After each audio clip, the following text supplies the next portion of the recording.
আপনি হয়তো ক্রিস্টোফার কলম্বাসকে আমেরিকার আবিষ্কারক হিসাবে জানেন, কিন্তু আপনি জানেন কি যে কলম্বাসের আবিষ্কারটাই ছিল একটা ভুল? কেননা কলম্বাস কখনোই আমেরিকা আবিষ্কার করার উদ্দেশ্যে বেরোয়নি, বরং তার ইচ্ছা ছিল স্পেন থেকে ভারতে আসার নতুন পথ খুঁজে বার করবেন। এমনকি কলম্বাস যখন প্রথম আমেরিকাতে পা রেখেছিলেন, তখন তিনি ভেবেছিলেন যে তিনি হয়তো ইন্ডিয়াতে পৌঁছে গেছেন। মূলত সেখান থেকেই আমেরিকার আদিবাসীদের নাম রাখা হয় রেড ইন্ডিয়ান। কিন্তু কথায় আছে না, ভুল থেকে যদি ভালো কিছু হয় তাহলে ভুলই ভালো। তবে কতটা ভালো হয়েছে সেটা হয়তো বলা যাবে না, কিন্তু এটা বলা যেতে পারে যে সেই দিনকার কলম্বাসের আবিষ্কার করা আমেরিকা আজ হয়ে উঠেছে পৃথিবীর সবথেকে শক্তিধর দেশ। তবে প্রথম থেকেই আমেরিকা কিন্তু এত শক্তিশালী ছিল না। বারবার ভাঙা গড়ার মাধ্যমে আমেরিকা নিজেকে প্রতিষ্ঠিত করেছে এবং ৩,০০০ মানুষের প্রাণের বদলা নিতে আমেরিকা ৩ কোটি মানুষকে মেরে ফেলেছিল। পৃথিবী কথার আজকের এই পর্বে আমরা জানতে চেষ্টা করব আমেরিকা কিভাবে এত ধনী দেশে পরিণত হলো, এবং ভিডিওটি শেষ পর্যন্ত দেখার অনুরোধ রইল। ভিডিওটি ভালো লাগলে অবশ্যই একটা লাইক করবেন, কেননা আপনার করা একটা লাইক এই ভিডিওটাকে আরও মানুষের কাছে পৌঁছে দিতে সাহায্য করবে। তো চলুন একটু পিছনে ফিরে যাওয়া যাক। ঘটনাটি শুরু আজ থেকে প্রায় 230 বছর আগে। 1795 সালে তখন পুরো পৃথিবীর বুকে আমেরিকা স্বাধীন রাষ্ট্র হিসাবে মাথা তুলে দাঁড়াচ্ছে। কিন্তু তখনই আমেরিকাকে একটা হোঁচট খেতে হলো, কেননা এবার প্রতিপক্ষ বিশাল অটোম্যান সাম্রাজ্য। আটলান্টিক এবং ভূমধ্য মহাসাগরে থাকা আমেরিকার জাহাজগুলোকে বাঁচাতে মাথা নত করে চুক্তিবদ্ধ হতে বাধ্য হলো আমেরিকা। চুক্তির অপর প্রান্তে ছিল অটোম্যান সাম্রাজ্যের প্রধান রেজেন্সি অফ আলজিয়ার্স। তুর্কি ভাষায় করা এই চুক্তি অনুযায়ী অটোম্যান সাম্রাজ্যকে প্রতি বছর $21,600 দিয়ে সাহায্য করার প্রতিজ্ঞাবদ্ধ থাকল আমেরিকা। আপনি একবার জাস্ট ভাবুন, নিজের দেশের জাহাজকে বাঁচাতে বিপুল পরিমাণ অর্থ কর হিসাবে অন্য একটা দেশকে দিচ্ছে আমেরিকা। এটা কি ভাবা যায়?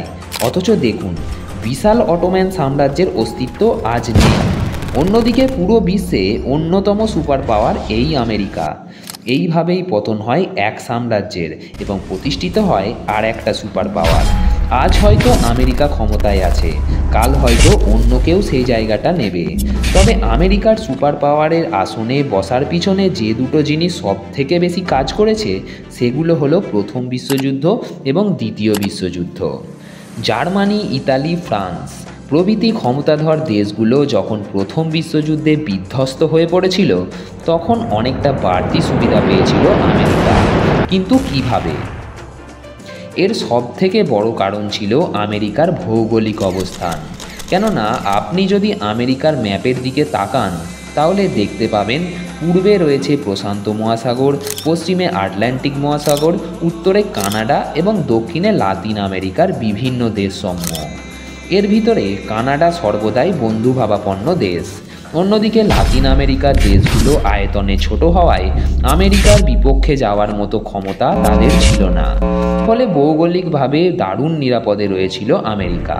আর এই নিরাপদ অবস্থানকে কাজে লাগিয়েই প্রথম বিশ্বযুদ্ধের আঁচ থেকে আমেরিকাকে বাঁচিয়ে রেখেছিলেন তৎকালীন আমেরিকার প্রেসিডেন্ট উড্রো উইলসন।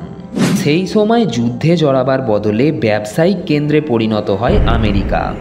যুদ্ধরত ইউরোপে প্রচুর পরিমাণ গোলাবারুদ, অস্ত্র, খাবার এবং বস্ত্র ও অন্যান্য দ্রব্য সামগ্রী পাঠাতে শুরু করে আমেরিকা।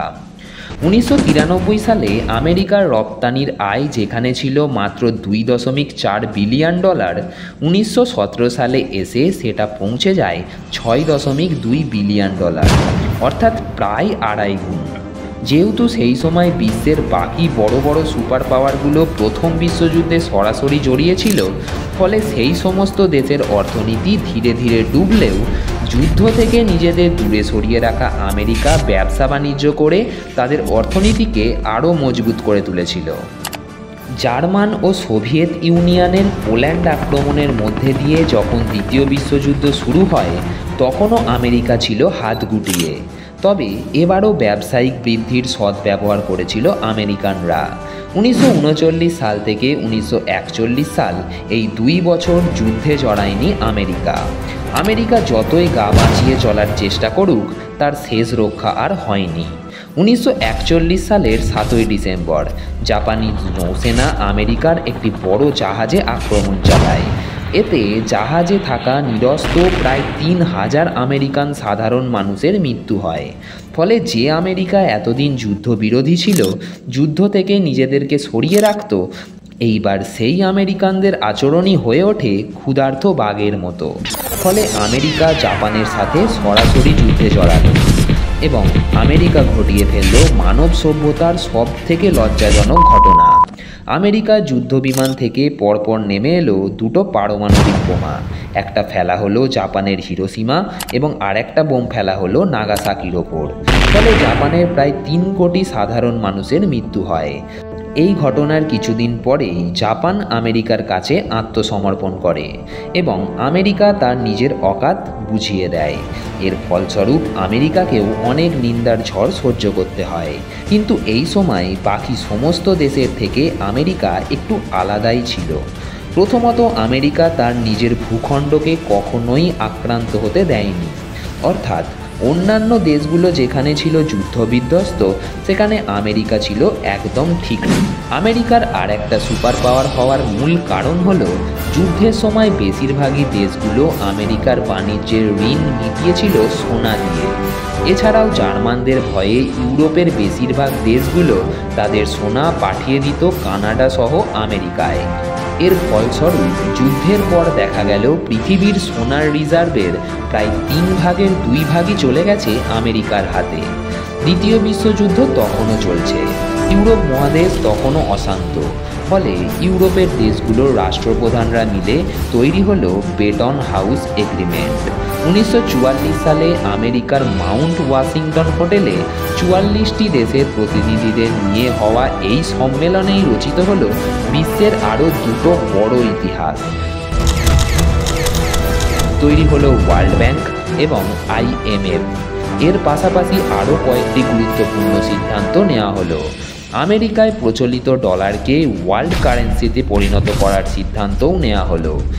এরপর থেকে শুরু হলো ডলারের বিপরীতে পাউন্ড, ইউরো প্রভৃতি কারেন্সির মান নির্ধারণ। অর্থাৎ একটি দেশের কারেন্সির দাম কত তা নির্ধারিত হতো ওই কারেন্সি দিয়ে কী পরিমাণ ডলার পাওয়া যায় তার ওপর। এর ফলে আমেরিকার ডলারের চাহিদা ধীরে ধীরে বাড়ছিল। ডলারকে স্ট্যান্ডার্ড কারেন্সি করার মাধ্যমে সারা বিশ্ব জুড়ে ডলারের চাহিদা নিশ্চিত করে আমেরিকা।